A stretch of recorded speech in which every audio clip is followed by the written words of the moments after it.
Northeast Festival of Rice, Grains of Heritage, was conceived in 2019. But because of COVID, it was put into cold storage until 2025 when we revived it. And I thank our honorable advisor. When we first approached him with our proposal in September 2025, he was most gracious and excited and enthused in full support of this festival today. And sir, thank you so much for your guidance and also for your benevolence. Ladies and gentlemen, the whole of the Northeast, there is one stable diet that we all indulge ourselves in, and that is rice. All our cultural heritage and our traditions are involved around the cultivation of rice. And so we thought it most appropriate that we must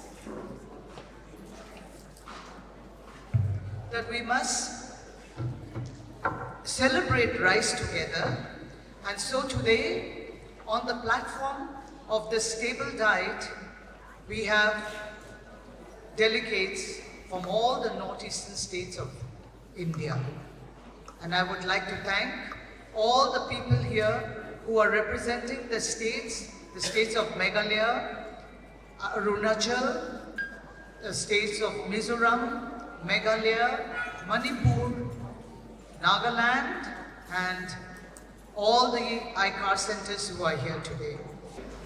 There are certain areas that this 3 days program, I am sure, through its discussion, through its scientific discussion, farmers, entrepreneurs, interactions, gaining knowledge from our traditional heads of our societies, from our villages, that I think will learn in a futuristic way, so that this tradition is preserved while ensuring a sustainable and equitable growth for the entirety of the society.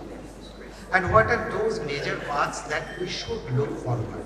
Personally, I believe there are a lot of debate in the recently concluded United Nations Biodiversity Conclave. There had been much debate on the digital sequence identification and de-extinction efforts. But while the digital sequences or the genetic sequences of rice, traditional varieties are preserved, they become public commodity. Once they become public commodity, the actual guardians of those varieties who are maybe in the fake district, maybe in the Mon district, or maybe nearby Newland district, who are toiling in the fields to preserve them, are deprived of their rights. That's an area that this rice festival should look into and come up with some good recommendation. So there are seed guardian villages, which has been reported in the famous newspaper of The Guardian, UK. They should be given their due rights and be credited. Genetic provenance, while these varieties are important, they are much nutritious in many aspects. They have medicinal properties, other individual cultural properties. Genetic provenance is an issue. So that is there. I would urge upon to take up new generation technologies like, which is being debated now, rice blockchain based technology, to ensure the provenance, that this is the right variety, should be taken up. Community. This is the main essence of this particular heritage, this particular festival. So you must be knowing the tribals of this northeast region are safeguarding this high value germplasms, valuable germplasm landraces. So we may think that how these high value landraces should come into the livelihood pattern of the sustainable agriculture system of this particular region. So there are many challenges before.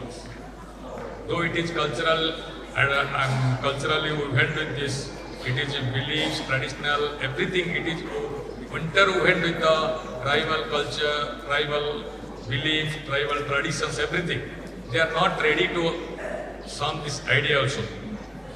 But we have to see as a scientist what are the traits, what are the good qualities in this traditional germplasm which can be incorporated, which can go for some research can take up some improved breeding program, so that with these traits, with this gene incorporation, we can develop some varieties which can give little bit more yield, but keeping the traits of that traditional genes. So that is the main reason of this thing, because many of the traditional varieties, they are important because of their aroma, because of their glutinous properties, because of their grain quality. Some of them are also adaptation to different stress conditions. Even some of them are very much adaptable to different pest resistance. So with these are the all genetic reservoir of this particular region. So this is a challenge for the scientist, how to utilize the genetic qualities, genetic traits of this traditional germplasm to bring out some improved varieties with keeping these traits intact. So there's the varieties will be remaining here and we can get little bit more yield, so that it can bring a sustainability in the agriculture. Then cultural, because many of the varieties are culturally assimilated with the peoples or the tribals of the region. Just I came to know that Konyak tribe of Mon, they are having some germplasm. The former speaker has said, this rice is the main staple food of our region, all over the country, but mostly the elite peoples like Nagaland and neighboring states, this is the main occupation, the main staple food for our state. So everybody is depending on this rice as a livelihood. So organizing this kind of festival, it will enhance the production also, it will give a benefit to the farmers also, and it will surely uplift our economics, as we all depend on this. So I want to thank the organizing. Of course, we have observed this kind of festival more than 10 years back in this same area, this Agri Expo. But after that, we are not able to organize this kind of festival. But now, through the initiative of our Honorable Advisor and the INTACH Nagaland Chapter, we have come up to this stage today, as we have seen many prominent teams, these different agencies. They have come forward to show their products, to show their activities to the farmers. So I hope with this organizing of this festival, most of the farmers coming attending this festival will be benefited. Yes, I hope. Amukan nagamunukan. Amay nagamisolok ko lesok bujibola. Yes, yes.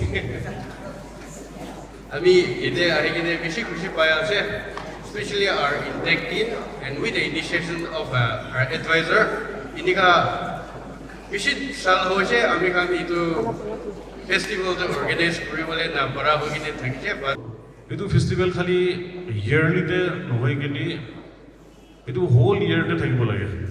Once in a year, 2 seasons, at least 6 months, 2 seasons te rice laga festival to yate inviting all those states. And you might know about Chhattisgarh. Chhattisgarh has the highest varieties of rice cultivation. Itu khan laga manu ki bhi matibo lage, tai khan laga varieties of rice laga keneka ase, peti keneka ase, itu khan lui ami dekhabo pare.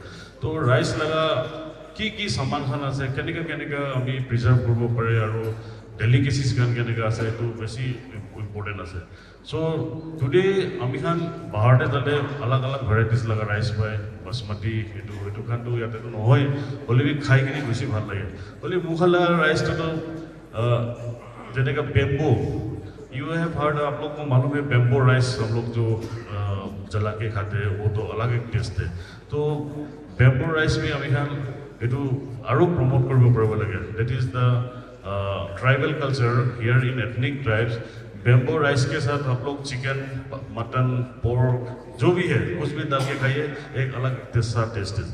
हम लोग अभी जो festival करते हैं तो वहाँ पे बाहर के लोग जितने आते हैं, टूरिस्ट जितने आते हैं, they want to taste the delicacies of north east.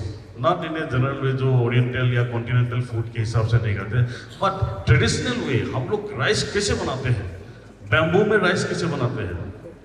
So this festival, ये अलॉन्ग विद दिस ये फेस्टिवल हम लोग ये प्रमोट करना चाहते हैं कि नॉर्थ ईस्ट के लोग राइस कैसे खाते हैं.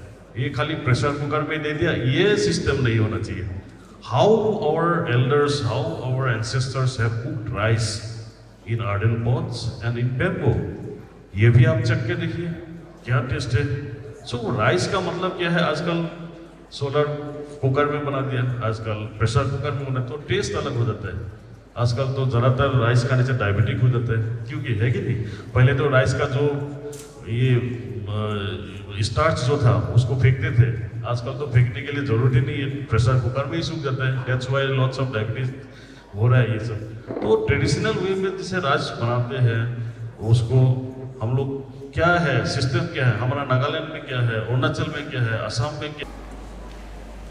This festival, as we are all aware, is history. Not merely because it is the first of its kind, but because it places rice at the center of our collective consciousness. For the people of the Northeast, as mentioned by the various speakers, rice is not just an agricultural commodity. Rice is life, rice is culture, rice is identity for all of us. From the cradle to grave, rice accompanies us. It marks our births, sanctifies our marriages, anchors our festivals, and crowns our harvest celebrations. Our songs, cocktails, rituals, and oral histories are steeped in rice. Even our languages reflect this intimacy with nuanced expressions for different stages of the crop, the seasons of cultivation, and the many ways rice is prepared and shared. Just 2 days ago, I had a privilege, along with my department officers, we had a privilege of participating in the Chümoukedima tribe's festival that marks the beginning of a new agricultural calendar, invoking God's blessings for the year ahead. The farming system, as we all know, is the Chum farming system, where rice is the principal crop and the spiritual center of their agrarian life. Such traditions, invoking God's blessings for a bountiful harvest, for protection of our crops, for rainfall, it is just a tradition that reminds us that agriculture in Nagaland, and for that matter in the Northeast, has always been inseparable from our faith, gratitude, and communities. In many parts of the world, agriculture is seen primarily through the lens of productivity and profit. In the Northeast, agriculture, especially rice cultivation, has always been about harmony. Harmony with nature, with seasons, with soil, water, forest, and community life. By naming this festival Grains of Heritage, we are acknowledging an important truth. Rice is not merely grown, it is inherited. The Northeast is globally recognized as a hotspot of agro-biodiversity. Our region is home to an extraordinary range of indigenous and heirloom rice varieties, many of which are still carefully conserved by our farmers, families, and community seed systems. Reportedly, even in Nagaland alone, we have more than 200 identified landraces, each adapted over centuries to specific microclimates, terrains, and cultural needs. There's no telling how many of these varieties have degenerated or are in the state of degeneration. I think this for the experts to deliberate on these issues as you have the workshop, the seminar. I request all of you to deliberate intensely on these issues. These seeds are not accidental creations. They are the result of generations of patient observation, careful selection, and responsible stewardship by our farmers, who are the true knowledge holders, who understood resilience long before the term and the modern scientific discourse. Today, as we all know, climate change threatens food systems worldwide. And mind you, agriculture is the hardest hit because of the global warming. So that is through erratic rainfall, floods, droughts, pest outbreaks, diseases, and soil degradation. The solutions we seek are often already embedded in these traditional rice varieties. The traits, the characteristics, as mentioned by the director Adari, traits such as flood tolerance, drought resistance, pest resilience, and low input adaptability are not theoretical concepts. They are lived realities. We need to come up with climate resilient varieties. We are talking about preserving the traditional, germplasm. But then those may not be relevant at this time and at this context. I will cite one example, and I did mention day before yesterday also in the festival, that there are some varieties which are grown for some varieties of rice which are grown for more than 10 months, from seed sowing till harvest. 10 months on the field. That's, I think, too long for management. It involves high management costs. It will attract a lot of there are a lot of challenges. So those are the varieties, and these are the varieties which needs to be changed. I've already told them that this needs to be changed. So I think we need to, while holding on to our traditions, to our culture, holding on to the germplasm of the yesteryears, we need to also give them solution, give them the varieties which are short duration, which are climate resilient, which will yield higher which yields higher production, high yield. So these are the things that we have to deliberate and we have to find solution for them. In celebrating rice, we are also reclaiming, or rather positioning our deeper understanding of sustainability. For our ancestors, sustainability was not a policy point. It was a way of life. They took from the land with respect, returned to it with gratitude, and ensured that future generations would inherit not depletion, but abundance. Equally important is the social and economic dimension of rice-based systems. Rice cultivation in the Northeast supports entire ecosystems of livelihood. Farmers, artisans, bamboo workers, weavers, millers, traders, and food processors. Today also, you can see many of such people who are engaged in these trades. I thank all of you, and I also welcome you to Nagaland to participate in this event. The agrarian culture sustains rural dignity, community cohesion, and creative expression. To protect rice is therefore to protect rural economies and cultural self-growth. I am particularly encouraged by the active participation of students and young people in the festival. If our youth understand the value of seeds, soil, water, and farmers, not merely as academic concepts, but as living relationships, they will grow into responsible scientists, policy makers, entrepreneurs, and above all, custodians of our land. Platforms such as this festival serve as vital bridges between tradition and science, between farmers and researchers, between culture and policy. The conversation, the discourses that is going to take place in the workshop, the 2 days workshop, initiated here, must guide us in shaping policies that safeguard indigenous varieties, strengthen community seed systems, support farmers, and promote sustainable rice-based livelihoods across the Northeast India. For the information of the gathering, our state has framed a new agriculture policy 2026.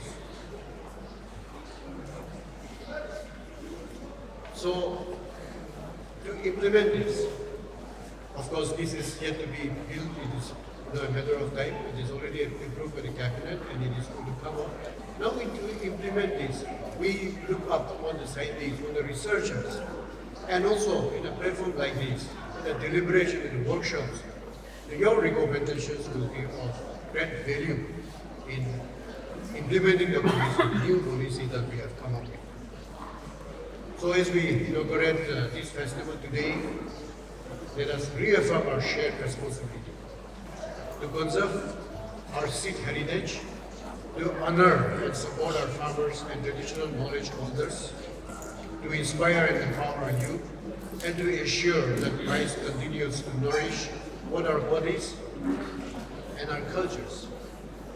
I once again congratulate INTACH Nagaland Chapter and all the partner institutions for this timely and meaningful initiative. I sincerely hope that the Northeast Festival of Rice becomes a regular and growing platform, one that inspires similar efforts across the country and it reinforces the Northeast's rightful place as the custodian of agricultural wisdom. With these words, I wish the festival every success and declare the Northeast Festival of Rice Grains of Heritage officially inaugurated. Thank you very much. God bless our farmers, our land, and our rich heritage.